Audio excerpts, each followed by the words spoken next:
안녕하세요. 오랜만에 이렇게 영상으로 인사를 드리게 됐어요. 제가 요즘에 책상 정리를 하면서 지금까지 공부했던 자료들도 같이 정리를 하고 있는데요. 공부했던 자료를 버리기엔 너무 아깝고 혹시 필요하신 선생님들이 계시다면 나눔을 하면 좋겠다는 생각을 해서 이렇게 영상을 준비하게 됐습니다. 나눔할 자료들에 대해서 제가 어떤 방식으로 자료를 정리를 했고 또 그 자료를 어떻게 활용을 하면서 사용을 했는지 간단하게 영상으로 소개를 드리려고 해요. 영상 보시고 혹시 본인이 필요하다 생각하시는 선생님들께서는 저에게 이메일 남겨주시면 자료를 전달 드리도록 하겠습니다. 제가 자료를 택배로는 전달 드리기가 좀 힘들 것 같고요. 강서 양천 지역 쪽에 거주하시는 분들 계시다면 마곡나루역이나 목동역 근처에서 자료를 직접 전달 드리려고 해요. 구체적인 시간이나 장소는 이메일로 협의해서 정하면 좋을 것 같아요. 우선 처음 보여드릴 자료는 제가 초수 때 7, 8월 위상미술로 수업을 들었던 영역별 모의고사 문제 자료고요. 이 자료 같은 경우에는 영역별로 모의고사가 제시되어 있었기 때문에 독립 파트를 공부하면서 한 번에 같은 영역의 문제들을 훑어볼 수 있어서 굉장히 좋았던 것 같습니다. 다른 자료들과 마찬가지로 이렇게 영역별로 구분을 해두었고요. 제가 어떻게 자료를 정리하고 공부를 했는지 여러분들에게 간단히 보여드릴게요. 우선 기본적으로 문제에 대한 답, 채점 기준표, 그리고 관련 필기들은 다 이렇게 정리를 해서 문제를 읽고 답을 같이 확인할 수 있게끔 정리를 해 두었습니다. 또 제공받은 답을 정리를 하면서 제가 조금 더 추가를 하거나 수정할 부분들은 이렇게 수기로 써서 보충을 해 두었고요. 또 해당 문제를 풀고 기입형 문제의 용어만을 확인하는 것이 아니라 그 관련된 이론 내용들을 따로 정리를 해 두었어요. 이 문제 같은 경우에는 저는 파르테논 신전하고 정전, 서양과 동양 건축물의 비교점들을 한번 생각을 해봤었고 또 추가적으로 중세 기독교 건축 양식과 정전도 같이 비교를 한번 해보았습니다. 또 주두 양식까지 5가지의 종류 정리를 해놓고 또 그리스 양식도 이런 식으로 정리를 해두어서 문제를 풀고 관련된 기본 이론들을 한 번씩 정리를 하면서 공부를 할 수도 있고 다시 한번 복습을 할 때도 따로 기본서를 찾아보는 수고로움을 덜고 한 번에 제가 정리를 했던 필기를 참고를 해서 빠른 시간 안에 여러 번 복습을 하는데 굉장히 많이 도움이 됐습니다. 이 조각 문제 같은 경우에도 각각 작가들에 대한 조각의 특징들을 제가 다시 정리해보는 그런 시간도 가졌고요. 저는 이런 식으로 모의고사 문풀이나 기출도 마찬가지로 문제와 관련된 기본 이론을 한 번 더 정리를 하면서 공부를 하는 편이었어요. 이렇게 기본 이론을 한 번 더 정리하고 복습하는 그 과정에서 저는 공부가 굉장히 많이 되었었기 때문에 시간이 조금 걸리더라도 꼼꼼히 이론을 다시 되짚어보고 정리를 하려고 굉장히 많은 시간을 쏟아부었습니다. 또 참고 이미지가 필요하다면 이런 식으로 그림을 그린다든지 아니면 참고 이미지를 출력을 해서 붙여놓아서 문제 복습할 때 같이 연관지어서 볼 수 있게끔 정리를 해두었습니다. 답안을 정리할 때도 이제 문제를 다시 한번 써두었는데요. 유화의 속성, 수채화의 문제점, 유화 물감에 비해 아크릴의 장점은 무엇인지 이런 식으로 답을 읽을 때도 줄글로 쭉 읽고 넘어가는 것이 아니라 이런 식으로 문제를 한 번 더 찍어가면서 한눈에 살펴볼 수 있도록 정리를 했고요.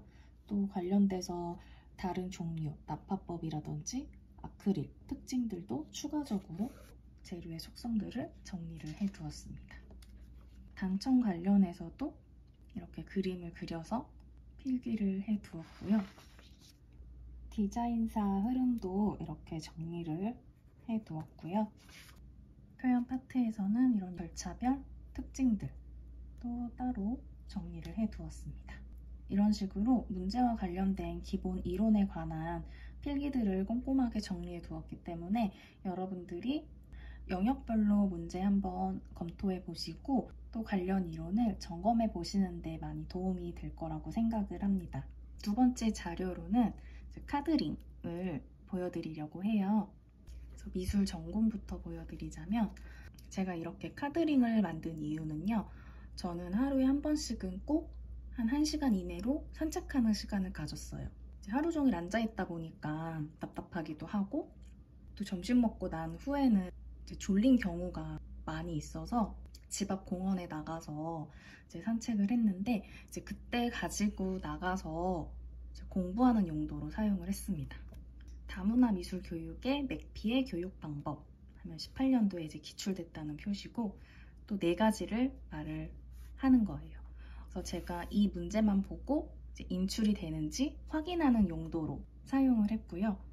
앞장에는 문제를 쓰고 또 뒷장에는 그거에 대한 답을 쓰는 거예요.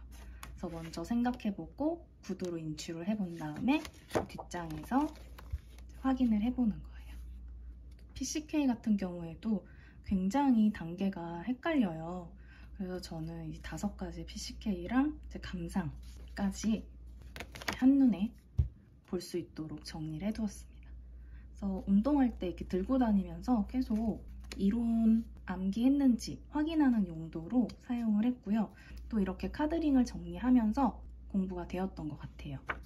표현 파트에서도 유아 관련해서 문제점이나 원인, 예방책들을 한눈에 비교해 볼 수 있도록 정리를 한 표입니다.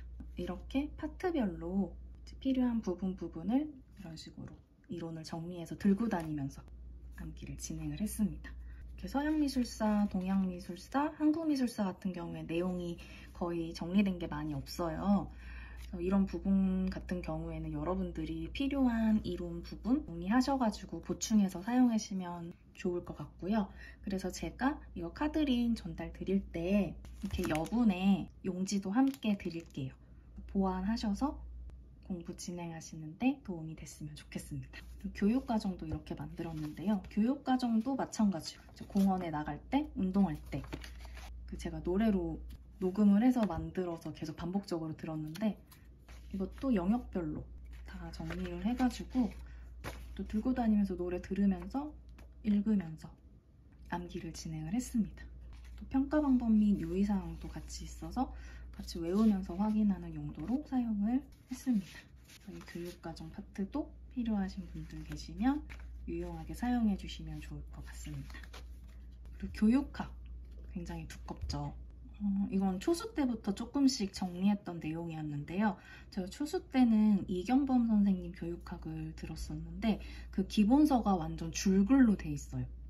저한테는 사실 잘 맞지 않는 교재였어서 공부를 하고 정리한 내용을 이렇게 카드링으로 다 정리를 해두었어요. 교육학 암기랑 공부는 이 정리한 카드링 기준으로 공부를 해야겠다라고 생각을 해서 초수 때부터 하나하나씩 좀 정리를 한 내용이고요. 근데 사실 이 카드링은 정말 제가 공들여서 열심히 만들었거든요. 이거는 제가 초수 때 어떤 합격자 선생님 합격 영상을 보고 이렇게 따라서 진행을 한 건데 너무 생각보다 시간이 많이 걸리는 작업이었어요. 그래서 여러분들한테는 사실 추천해주고 싶지는 않은 방법이에요. 요즘에 워낙에 정리 잘 된 교재들도 많이 나와 있기 때문에 교재 중심으로 공부를 하셨으면 좋겠고 그래서 저는 재수 때는 부분적으로는 이미 만들어 둔 자료였기 때문에 필요한 부분들은 정리해서 계속 보충은 했지만 이 카드링 가지고는 랜덤으로 이렇게 펴보고 이 내용을 내가 암기를 하고 있는지 안 하고 있는지 확인하는 용도로만 거의 사용을 했습니다.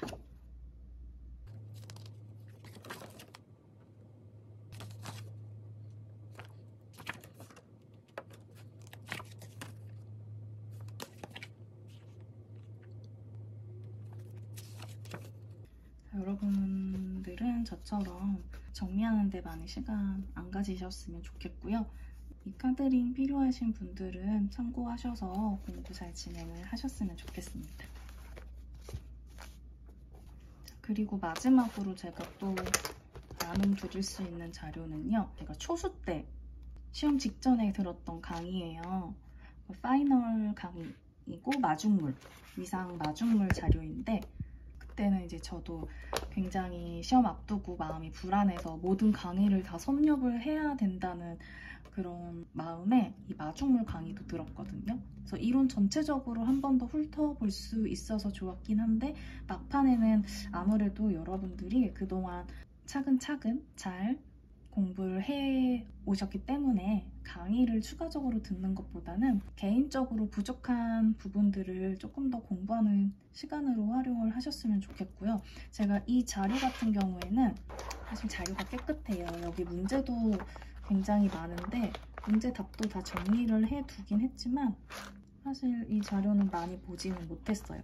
근데 제가 초수 때 이 강의를 들으면서 느낀 생각은 이 자료를 미리 받았으면 좋았겠다 싶은 거예요. 보시면 심화 자료랑 거의 크게 차이 나는 거는 없는데 심화 자료보다 조금 더 표 구성이라든지 정리가 깔끔하게 돼 있어서 보기 좋더라고요. 이렇게 영역별로 다 정리를 해놨고 마지막 마중물 문제까지 파일링을 해둔 자료입니다. 타 강사 수업 들으시는 분들, 투트랙으로 준비하고 싶으신 분들이 참고하셔도 좋을 것 같고요. 그리고 이거는 2021년 서울교육 주요 업무 시책 출력을 해둔 거예요. 제가 2차 준비하면서 공부했던 자료고요. 중간중간 관련 내용들 정리해 놓은 부분도 있고 추가적으로 포스트잇으로 정리한 내용들도 있습니다. 시책이 매번 새로운 내용으로 가름되는 게 아니기 때문에 기존 시책 참고하셔서 2차 준비하실 때 보셔도 좋을 것 같고요. 그리고 저는 스터디 하면서 시책을 표로 정리를 다 해두었어요. 전 영역을 다 시책 기준으로 정리를 하되 면접 레시피에 있는 내용들도 추가해서 전체 영역 파트를 한눈에 보기 쉽게 정리를 해두어서 여러 번 회독하는 데 굉장히 많이 도움이 됐던 자료예요. 이거는 스터디 선생님들하고 파트를 나눠서 정리를 진행을 했습니다. 요즘 날씨도 너무 덥고 이제 하반기로 진입을 했기 때문에 여러분들이 체력적으로나 정신적으로나 굉장히 지치고 힘든 시기일 것 같아요. 이런 시기에 나 혼자 이렇게 힘든 게 아닌가 라고 너무 불안해하지 마시고 다 같이 지금 힘든 시기이기 때문에 지금까지 쭉 공부해 오시던 대로 묵묵하게 포기하지 마시고 쭉 공부를 진행을 하셨으면 좋겠어요. 아직 7월 중순이고 우리에게 아직까지도 시간이 많이 남아있다는 거 잊지 마시고 힘내셨으면 좋겠습니다.